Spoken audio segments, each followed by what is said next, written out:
Most of you know my story and Joe's story. It's like one story. Joe and Mike played like one. We met in Prague in 1946. I had just escaped from the Soviet Union. And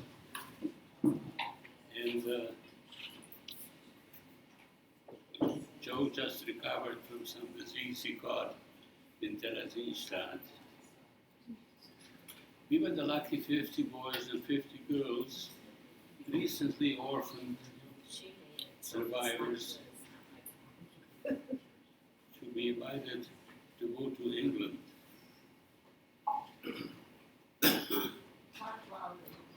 We took a train from Prague to Brussels.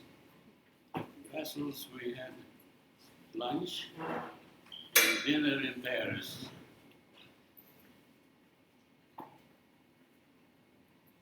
From Paris, went to London.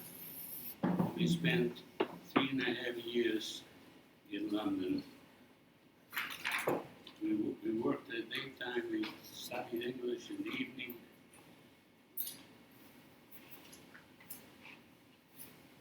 We were never too far from each other, Joe and I. Finally, we came over on the same boat, we came over to the United States in December of 1949. Soon, the Korean War broke out, and we were both drafted. Imagine my surprise when I arrived in Korea at the Seoul railroad station, and who was waiting for me there? Joe Klein.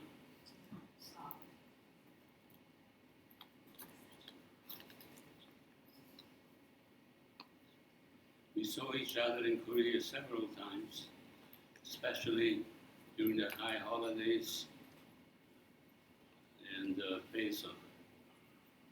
We were together all that time.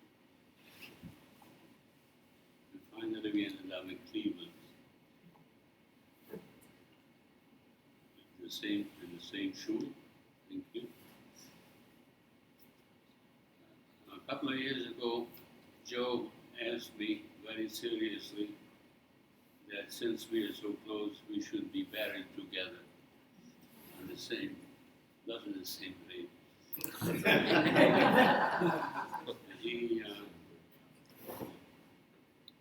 He said we should be near each other after we were gone. And I promised him. We came to the shul and changed our graves. We had both versus graves, and we are now, or will be, next to each other. See you soon, Joe. Not that soon. No.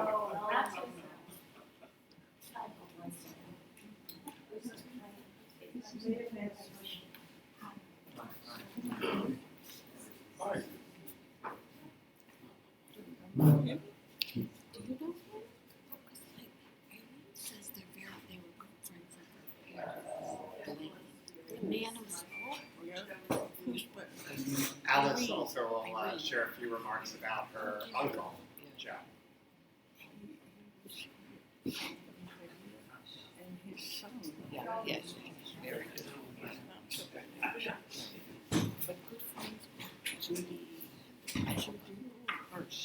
I'm used to talking in front of kids, not adults, when I was teaching in Edmond and Shelter. I'm Alice Asayag. A lot of people don't know the connection between myself and Uncle Joe. Uncle Joe was the youngest brother of a family of 7, 4 boys and 3 girls, one of which was my mother. And a lot of people know my mother as, besides being called Hanku, she was the lady in the bakery at Lexington that gave out all the cookies. He was nodding her head. Mike, the family of Mike, Al Hirsch, Teddy Hirsch, and Uncle Joe, and my family were very, very close. We lived in the same neighborhoods before we all migrated up into the Heights, and we went to the same schools. Uncle Joe was, as you know, reading in the booklet, past president of Warrensville Center, but Andor Klein, his older brother, also was a past president of Warrensville Center. And Leopold Anice, whose name is, was a great uncle. So going back, speaking about my uncle, I have to mention our oldest daughter, Yonat Nati. We were all under quarantine. Instead of baking, she decided that because she remembered in 2013 sitting Shiva with us for my mother at Uncle Joe's house. And because he had a really good audience, all three of our kids and a couple of our grandchildren, he brought up his briefcase and opened it up with all the accolades, letters, and all the things that he collected over the years with speaking to organizations of the Holocaust. And he started telling stories. And thankfully, some of it is recorded. My son-in-law, I think, Lou, he recorded a lot of it. And then during quarantine, a couple things happened. Number one, I sent my daughter the link about what happened at Cedar and Green with the Auschwitz, with the swastika and all that.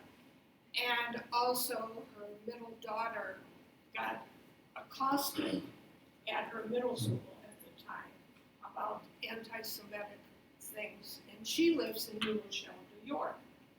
And she just got livid about it. And she decided rather than baking bread during quarantine, she was going to take a Holocaust class online that was geared to children of survivors. Okay? I was born after the war in Czechoslovakia, about 20 kilometers, 30 kilometers from Prague, in Litomedice. And Albert and I, a few years ago, actually went back to Litomedice in the Czech Republic. It's a beautiful little town. And I found the street that we lived in. Anyways, so she decided to take this class, and she wrote a couple articles. And her goal was to carry out the torch for Uncle Joe and share out family stories in schools. It's so important. And I'm going to read you, it's under Yonat Asayag. It's called Safekeeping Stories. And there's a bunch of people that wrote on this link that have stories. Of course, hers is the best. So I'm just going to read what she said. My third generation story, just a little bit of it. We called my mother Bobby. I grew up knowing nothing about the Holocaust. Absolutely nothing. My brother, who's ultra-religious in Baltimore, he had a book in his bedroom with a swastika on it. You know, he wanted to read about the Holocaust. We knew nothing about my father, but we knew a little bit about my mother here. And she threw the book out in the garbage. She wanted nothing to do about the Holocaust. So I grew up knowing nothing. So they called her Bobby, not Bobby, but Bobby. Bobby never wanted to talk about her experiences during the Holocaust, but occasionally, when we asked, she would talk to her grandkids. It always skipped a generation. I was fortunate to have the opportunity to talk with her once, and some of my cousins did too. Aside from that, we had to rely on just after Bobby died, and we were sitting Shiva at Uncle Joe's home. We asked our uncle if he ever saw Bobby in the camps. Yes, he said, in Auschwitz, only once. It was the day they arrived. They arrived in Auschwitz and were told to line up in a single column. At the head of the line was Dr. Mengele, waving his hand right or left, determining the fate of those who lived and those who died. Dr. Mengele was a Nazi officer notorious for his time in Auschwitz, where he performed unthinkable experiments on prisoners and selected who would be killed in the gas chambers. My aunt, who also just passed away, Leah Klein, was one of Dr. Mengele's. She lived in Israel for the last few years of her life. We asked Uncle Joe if he saw Dr. Mengele, and he replied, I saw him in front of me like I see you. Picture Joe speaking. Joe was spared and sent to the barracks with the other men. After a couple hours, Joe was standing with the other men in an open courtyard. By this time, they had showered. They were disinfected with some putrid-smelling powder. Their heads were shaved, and they were wearing the infamous striped uniforms. Another group came toward them and stopped nearby. At first, he didn't think much about it. They, too, were in striped uniforms, and all their hair was completely shaved off. To Uncle Joe, they looked like another group of boys. But as he got closer, he realized they were actually women. Then he saw Bobby. She was standing with two girls from their hometown. It was cold and they were shivering, their teeth visibly rattling. Uncle Joe knew he had to do something. Uncle Joe was a go-getter. Not only did he lie about his age, that's the reason he survived, right? He lied about his age. He saw he was standing close to the barracks where they were told to undress and remember the piles of clothes they left behind. Without hesitating, he snuck back into the barracks and came out with 3 sweaters stuffed under his uniform. He was able to secretly get Bobby's attention and would share the sweaters with the women under their clothes. In the barracks, using them as pillows or blankets as they slept on the wooden planks. That was the one and only time Bobby and Joe would see each other in the camp. I remember another story, although a lot of my family don't recall this story. I remember a story also that I heard while we were sitting Shiva. We always asked why my mother and Uncle Joe never had numbers. So I remember this story, and I don't know if it's in my dream I dreamt it or Uncle Joe actually said it, because by the time Mona went to ask her father, he didn't really recall, he wasn't feeling well. And of course, it's, why didn't we ask way back when, why? But I remember the story that they were lined up at the barracks, the women and the men. And when my Uncle Joe saw my mother, he pulled her out of the line and put her in the back of the line of the men until the women all had their numbers. Then she went back to the other line while the men were getting the numbers. Does that make any sense? So, there are stories like that I recall back here somewhere. Or my mother saying that when they did roll call in the morning, my mother, how many of you remember my mother? She was maybe 4'10" or something like that. When they were doing roll call, she would go into the water faucet and grab a handful of water and go around in line spritzing water on the women so they wouldn't faint and get killed. Those are maybe 2, that's it. I don't know anything else. There is something that I found out much later that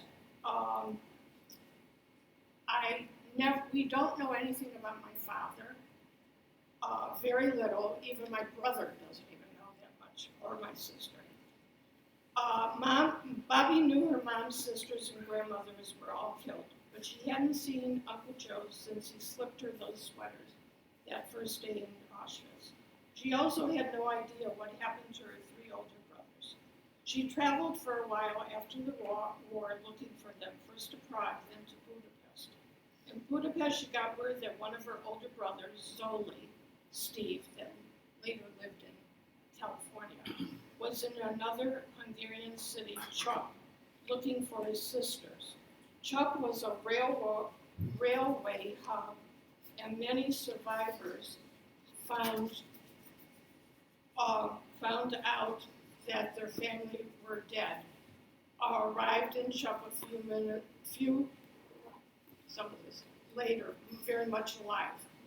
Bobby met my grandfather, which I only found out recently, in Chuk. Alex, my father, was instructed by the Hungarians to watch over the Jews working in the soup kitchen to make sure they didn't try to rise up against the Hungarians in retaliation for all they'd been through. I knew my father was in some kind of labor camps, but he never talked about that either. I think he was from the same Stiebel or something that Mike was from, I'm not sure. Bobby's brothers became close friends with Alex, and they introduced him to Bobby. Alex had lost his wife and a son in the camps. I didn't know that until I was pregnant with number 2 in Israel, and my father told me. I was like 26 years old when I found out about that. He had lost his wife and son in the camps. Within just a few months, my grandparents were engaged and married. Soon after their wedding, as Czechoslovakia was starting to restrict people from leaving, they smuggled across the border to Slovak and waited for my grandfather's brother, Jack, who was living in New York, near Coney Island, to send them immigration visas. Finally, in 1948, the visas arrived, and my grandparents, along with their 1-year-old daughter, my mother, me, traveled safely to the U.S. My mother's English name is Alice. Her Hebrew name is Chaya, which was Bobby's mother's name. Coincidentally, in Hebrew, Chaya means life, making her name even more poignant as she is the first child of 2 Holocaust survivors, which reminds me of a story that when I was teaching at Cleveland Hebrew Schools and in Agnon, Uncle Joe came to the school to speak. I was in the room. He got up. He said, "Mrs. Asayar, you have to leave." I could not be there while he spoke because he would tear up because I was the name of his mother. Bobby lived in the United States for the rest of her life. From what I can tell, she spent that life living in the present, never the past. Appreciating everything she had, she took great pride in her home. She was a real balabusta, a Yiddish expression describing a good homemaker. Her home was modest, but it was immaculate. Of course, plastic furniture coverings helped. And it always smelled of something delicious in the oven or on the stove. She also took pride in how she looked. She was never too embarrassed to be seen in her old housecoat or schmutzer, as she called it. But boy, did she love dressing up. Every Friday, it was a tradition. Uncle Joe and my Uncle Ondor would come every Friday to say, and she would always give them something to take home for Shabbos. One of my favorite memories, this is my daughter speaking, sitting on Bobby's bed as she would show me the beautiful Shabbos dresses she just bought at TJ Maxx. Natala, can you believe these prices? Thank you.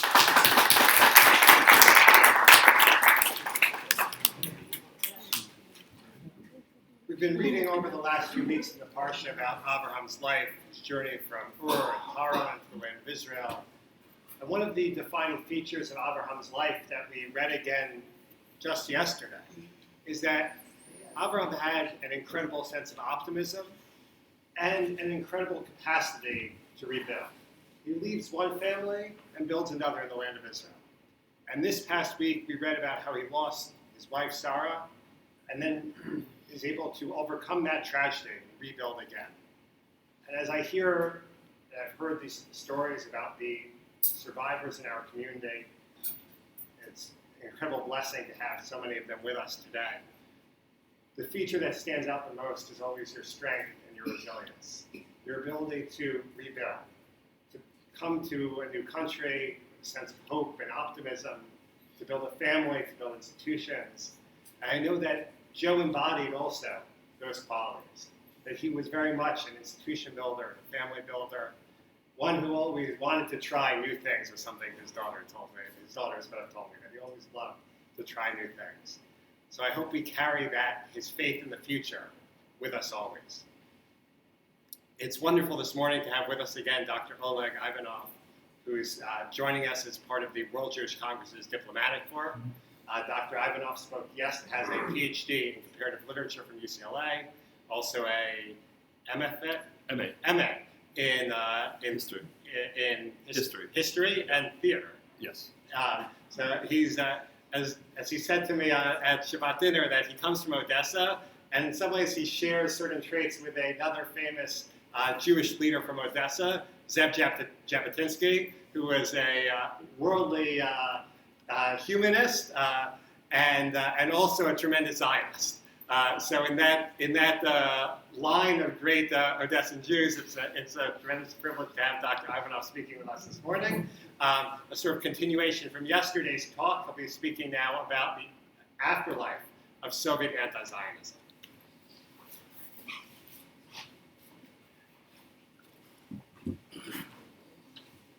Thank you, Rabbi, for that very generous introduction. It's such a pleasure to be here with you this weekend.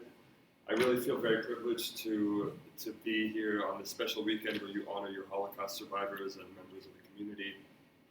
It's been a great privilege for me to feel welcomed here and to hear all of your stories. And it really it's been very educational for me as well. So thank you for that. So. The history of anti-Semitism in the countries of the Soviet Union is long, complicated, and outside the parameters of this talk. But it is important to understand its basic elements and timeline to see how traditional Russian and Eastern European anti-Semitism transformed into Soviet anti-Zionism. During the time of the Russian Empire, restrictions on movement, quotas in institutions of learning and professions, and forced conscriptions made Jews second-class citizens in the empire. This was compounded by general Russian anti-Semitism, which received at least semi-official backing from the government. The Protocols of the Elders of Zion, an early 20th century forgery purporting to reveal an international Jewish plot to take over the world, was likely written and disseminated with the aid of the Russian Secret Service. It was published by Znamya, an openly anti-Semitic newspaper whose publisher was a member of the Black Hundreds, an ultra-nationalist monarchist party that initiated pogroms throughout the empire. The infamous 1913 Bayless affair saw a Kievan Jew put on trial by the government in a case of blood libel, when he was accused of ritually murdering a Gentile boy. Pogroms, which were often organized by the military and secret police, persisted into the Russian Revolution. During the Russian Civil War that immediately followed, pogroms killed some 50,000 Jews, mostly at the hand of anti-Bolshevik forces. However, Red Army forces, under the command of the Jewish Leon Trotsky, accounted for 9% of these pogroms. The gradual erasure of Jewish culture in the USSR began almost immediately, starting with the destruction of Hebrew culture and religious life in the 1920s. Under the guidance of the Yevsektia, the Jewish section of the Communist Party, most synagogues and yeshivas were either destroyed or transformed into secular sites. Only a handful were allowed to remain as token remnants of Jewish religious life. As a result, Hebrew education and literature also vanished. Joseph Stalin and his personal anti-Semitism enter the picture quite early on. It was already evident during the Russian Revolution when he served as the People's Commissar for Nationalities. During this period, Stalin wrote articles arguing that Jews were not a real nation since they lacked a homeland. Such views were perfectly in line with Marxism, with its mean-spirited anti-Semitism well rooted in Marx himself, which drowned the history of the Jews in vicious stereotypes. Zionist parties were among those abolished by the Bolsheviks during this period as manifestations of Jewish bourgeois nationalism. With Zionism and the Jewish religion increasingly forbidden, Yiddish socialist culture was promoted instead under the sole purview of the Communist Party. Initially, the Soviet government allowed foreign entities like the American Jewish Joint Distribution Committee, also known as the JDC or the Joint, to reconstruct Jewish life in Ukraine and other Soviet centers of Jewish existence. However, Stalin eventually expelled the JDC from the USSR during his post-war anti-Semitic campaigns, accusing it of being an agent of American Zionist espionage. Despite prohibitions on their religious, ideological, and social practices, many Soviet Jews excelled in political, cultural, and professional life during this period. Anti-Semitism was officially outlawed by the government. Birobidzhan, a largely unpopulated region in the eastern USSR, became an official Jewish territory reserved specifically for settlement by Soviet Jews, at least in theory, if not in practice. Though this venture was initially encouraged by the government, its Jewish leaders were later eliminated as part of Stalin's many purges, some as early as the anti-Trotskyite persecutions of the 1930s. During World War II, the Soviet government created the Jewish Anti-Fascist Committee, or JAC, to rouse support for the Soviet war effort among Western Jews and other Soviet allies. The JAC even discussed the establishment of Jewish fighting divisions, where Jews would fight as Jews. Though these never came to fruition, during the war, Soviet Jews fought the Nazis and died at their hands in disproportionate numbers. Jews were particularly good Soviets because they were doubly the target for annihilation in Hitler's war against Judeo-Bolshevism. After the war, the JAC was seen by Stalin as a new manifestation of Jewish bourgeois nationalism, especially after its leaders suggested Crimea as a site for Jewish settlement. The Nazis and the Soviets were united by a common disdain for what the Nazis called the international Jewish cabal and what the Soviets termed bourgeois cosmopolitanism. The years following World War II until Stalin's death were ones of increasing discrimination and persecution of Soviet Jews. Those that survived the Holocaust by bullets under the occupation of the Nazis and their allies now faced increasingly nationalistic political and cultural policies from the Kremlin. The regime promoted the achievements of ethnic Russians while downplaying those of Soviet minorities like the Jews. From the dissolution of the JAC in 1948 through Stalin's death in 1953, Soviet Jews experienced what can be described as the initial stages of ethnic cleansing. The government started attacking Jewish intellectuals, accusing them of being ruthless cosmopolitans, particularly for their role in the Soviet culture industry. They were accused in official publications of feeling superior to Russians and devaluing Russian culture. This campaign was accelerated after the USSR turned against Israel shortly after its independence in 1948. Since Hitler had given anti-Semitism a bad name, the campaign was increasingly conducted under the banner of anti-Zionism. In 1948, the Kiev-born Golda Meir became the first Israeli ambassador to the USSR. Her public appearances drew crowds of enthusiastic Jewish onlookers, increasing concerns among Soviet leaders about rising Jewish nationalism. With the US quickly becoming Israel's staunchest ally, the government began accusing Soviet Jews of being bourgeois Western Zionist agents. Stalin had initially supported Israel in the hope that it would become a socialist beachhead in the Middle East. However, he abandoned such hopes after it became clear that Israel had instead become a Western-style liberal democracy. Thus, by 1948, Stalin had come to view Soviet Jews as a fifth column for Israel and the bourgeois West. In Stalin's mind, all Soviet Jews now became potential agents of a global anti-Soviet plot within and outside the USSR. Soviet Jews became the channel through which American, Israeli, and Zionist subversion flowed into the USSR in Stalin's mind. Jews thus became inherently treasonous, regardless of their thoughts or deeds, because they were a priori guilty of Jewish nationalism. In a 1952 meeting of the Presidium, Stalin said every Jew is a potential spy for the United States. This made the entire Jewish people a legitimate target for repression. Anti-Soviet subversion was now seen by the government as an inherently Jewish plot. In their confessions, Soviet Jewish intelligence officers arrested and tortured by their co-workers revealed their wish to emulate American Jews. In their so-called infiltration of American economic and political life, American Jews supposedly influenced the foreign and domestic policies of the American government. These false confessions read like contemporary versions of the Protocols of the Elders of Zion. In them, these Jewish traitors claimed that the real anti-Semitism in the USSR was the reason for their anti-Soviet conspiracy. By inserting this truth into an invented conspiracy, Soviet security organs essentially admitted that the government pursued anti-Semitic policies, which in turn necessitated anti-Soviet responses from Soviet Jews, creating a catch-22 for everyone involved. By 1953, the campaign against rootless cosmopolitans was a full-out attack on Soviet Jews, who were now portrayed by the government as undercover agents of international American Zionist anti-communism. Similar anti-Zionist campaigns were underway throughout the Soviet bloc. One example was the Slansky show trial in Czechoslovakia, where 14 predominantly Jewish high-ranking officials in the nation's Communist Party, including the Jewish First Secretary Rudolf Slansky, were imprisoned or executed for high treason.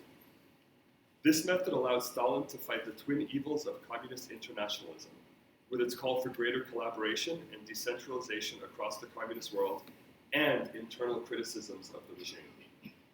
His government had turned Jews into the perfect scapegoats for the evils plaguing Soviet society. These purges reached their peak in 1953, when the fabricated doctors plot was exposed by Soviet newspapers. This plot, a modern-day Dreyfus affair, was revealed to the Soviet public when state newspapers announced the existence of a conspiracy within the Soviet medical elite. 9 doctors, 6 of whom with stereotypical Jewish last names, were charged with assassinating Soviet leaders and plotting to kill other members of the Soviet leadership. These articles touched off an explosion of undisguised anti-Semitism in the press that labeled Soviet Jews Zionists and agents of US British imperialism. The doctors' plot marked the culmination of state-sponsored anti-Semitism under Stalin that had mounted in the late 40s with the proclamation of the State of Israel, ended with the murder of the Jewish actor Solomon McCoyles and the subsequent anti-cosmopolitan campaign. The Kremlin's fabricated charges against the JAC overlapped with those in the doctor's plot. But both conspiracies were linked through certain overlapping members and imaginary connections to foreign, anti-Soviet, bourgeois, and Zionist elements. After the war, these bourgeois Zionist Jews played the same role of convenient scapegoats as Trotskyites had 2 decades earlier. On the eve of Stalin's death during the week of Purim in 1953, rumors circulated that the government was planning to deport its Jews to the far eastern reaches of the empire. This had already been the fate of various ethnic groups and social classes in the USSR. However, Stalin died right during the week of Purim at the height of the doctor's plot. The subsequent regime under Nikita Khrushchev ultimately pardoned and released most of the Jews that had been caught up in Stalin's post-war campaigns. But the government had set a dangerous precedent of painting all Soviet Jews with the classic anti-Semitic charge of disloyalty under the new guise of Zionism and support for the bourgeois West. While Israel developed into a liberal democracy with close ties to America, the USSR increasingly supported its Arab neighbors. The Soviet alliance with the Arab governments against Israel in the Six-Day War, as well as the anti-Zionist propaganda that accompanied it, were important factors in spurring the Soviet Jewish emigration movement. The USSR needed to find a scapegoat yet again to explain Israel's victory over its Middle Eastern allies, which they found by going back to the Stalinist playbook, the anti-Soviet global Zionist conspiracy. After 1967, the USSR initiated an international anti-Zionist campaign that intensified anti-Semitism domestically and abroad. The campaign produced thousands of books and articles that repurposed anti-Semitic tropes from the Protocols of the Elders of Zion and Mein Kampf into socialist, anti-racist language. Soviet media spread this message abroad in over 80 languages through radio broadcasts, periodicals, and allied foreign organizations. These efforts were critical in redefining Zionism into the racist ideology that Israel's enemies depict it as today. The 1975 UN General Assembly resolution that Zionism is racism was initiated and promoted by the Soviet delegation. That resolution continues to inform much of the anti-Israel policy and rhetoric at the UN, which in turn gave legitimacy to the anti-Zionism we see among anti-racists and anti-fascists in the media, government, civil society, and universities today. In 1983, the Soviet government formed the Anti-Zionist Committee. The organization foregrounded its Jewish members to deflect accusations of anti-Semitism, a tactic still pursued by many anti-Zionist organizations. Just before the collapse of the USSR, the Soviet Communist Party admitted to the anti-Semitism that underlay its anti-Zionist campaign in an article published in the state newspaper Pravda. Quote, while pretending to fight Zionism, it confessed to resurrecting many notions of the anti-Semitic propaganda of the Black Hundreds and of fascist origin. Hiding under Marxist phraseology, it admitted to engaging in coarse attacks on Jewish culture, on Judaism, and on Jews in general, under the guise of attacking Zionism. Unfortunately, those who continue to parrot these Soviet anti-Semitic propaganda today seem to have missed this retraction. Thank you.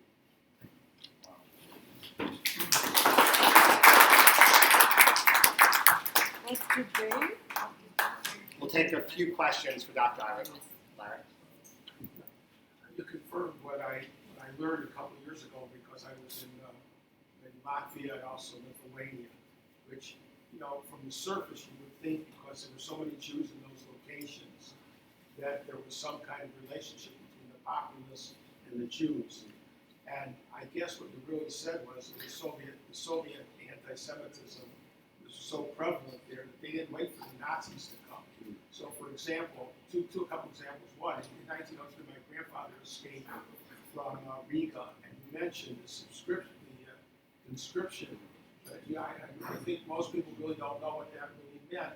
It meant that a soldier, a Jewish soldier, was in the army, the Russian army, or in Riga or whatever, for 25 years, and if he was fortunate enough, or unfortunate enough, to be alive after 25 years, he had to do another 25 years of service. So my grandfather just got up and left. Of course, the punishment for that was, if he was caught, he would have been killed. And he literally walked all the way across Europe, eventually over months, and got to London, and then called a relative who was in Cleveland.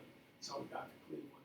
But the other thing that I found out in Latvia was, and the guy was very ambivalent about this. Well, my neighbors started to disappear, but I didn't know where they were. Okay, but they didn't come home. And if you go to Riga today, you know, we always hear about the Holocaust deniers and if it ever happened. It's all a story. Well, sometimes the trees tell the story better than anybody else. And what do I mean by that? Is that when the Nazis before the Nazis came to Riga, there were 8 shuls in Riga. Now there's 1. But 10 minutes from that shul on bus or driving, there's a forest, and in that forest it killed 25,000 people in 2 days, and the bullet holes are still in the trees. So if you're looking for any evidence, you really don't have to be a superlative detective to figure this out. And it's a shame. The same thing, you know, in Vilna, we forget this because thank God because of Israel, but for 3 centuries, the capital of Judaism was in places like Latvia, Lithuania, Vilna, and that was, you know, Vilna Shas and all of this kind of stuff. And yet, I guess you described that's what I really wanted to hear this talk was that the Soviet anti-Semitism was so strong that the populace just turned against their neighbors and killed their Jews. They didn't wait for they didn't need the Nazis. They didn't even wait for the Nazis. They did it before the Holocaust started, which I thought, you know, to me it was worth the trip. I never realized that the Holocaust started way before the Nazis showed up in those places. They just finished it off. Aaron?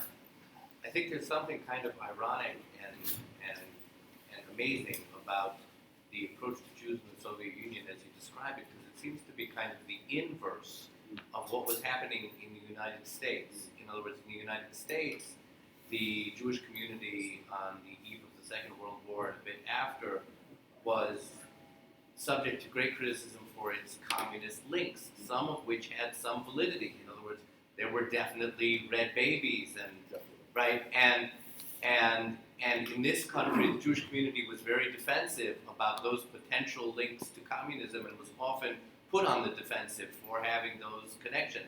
And it seems like at the same time in the Soviet Union, we were being accused of just the opposite, of being intensely bourgeois, and this was happening kind of simultaneously to the Jewish community. And I'm not even sure if we were really conscious of it. I'm not even sure if Jewish leadership in the United States was conscious of this.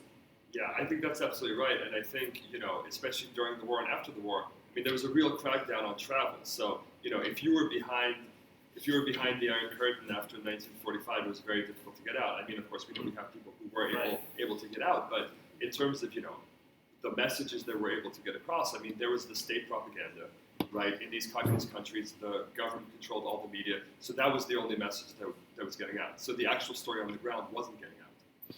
It's also interesting in terms of deplatforming today, and in terms of the paranoid experience that the Jewish community has with regard to the Goebbels example, which we return to again and again.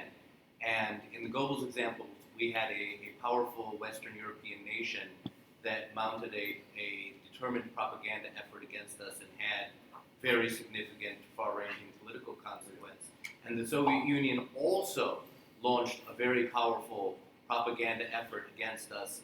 And I think to that example, we are largely ignorant and don't even realize that we've been subject to an information campaign that went on for 50, 60 years easy. Exactly. And this was a part of, this was Kremlin's strategy. These disinformation campaigns, this was a strategy that was implemented by the Soviet Union as part of its military campaign against the West. Thank you so much, Dr. Ivanov. Thank you very It was much. wonderful having you with us. And hopefully, I would love to.